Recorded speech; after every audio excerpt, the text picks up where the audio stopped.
اللہ کو خوش کرنا۔ صحابہ کے شاگردوں کو تابعین کہتے ہیں۔ تابعین میں ایک بزرگ گزرے ہیں جن کا نام ربیع ابن خثیم تھا۔ وہ بڑے ہی نیک اور خوب عبادت کرنے والے تھے۔ اس کے ساتھ ساتھ وہ اللہ کے بندوں کی خدمت بھی جی لگا کر کرتے اور اللہ کا شکر بہت ادا کرتے تھے۔ ایک دن کی بات ہے کہ ربیع رحمۃ اللہ علیہ جب گھر آئے تو ان کی بیوی نے کھانا پیش کیا۔ آج ان کی بیوی نے کوئی خاص چیز بنائی تھی۔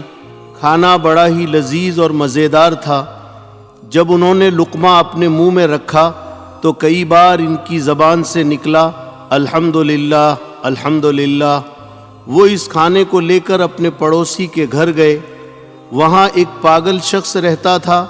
انہوں نے وہ کھانا اسے کھلا دیا اور اس کا ہاتھ منہ دھلا کر لوٹ آئے۔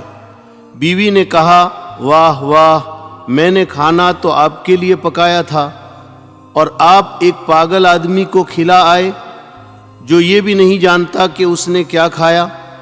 حضرت ربیع رحمۃ اللہ علیہ نے جواب دیا خدا تو جانتا ہے۔ ماشاء اللہ، کتنا پیارا جواب ہے اور کتنا ہی اچھا کام ہے۔ لوگو، تم بھی اللہ کو خوش کرنے والے کام کرو۔ محتاج، ضرورت مند، اندھے، لنگڑے اور پاگلوں کے ساتھ ہمدردی رکھو اور ان کی خدمت کیا کرو، کیونکہ خدمت سے اللہ بہت خوش ہوتا ہے۔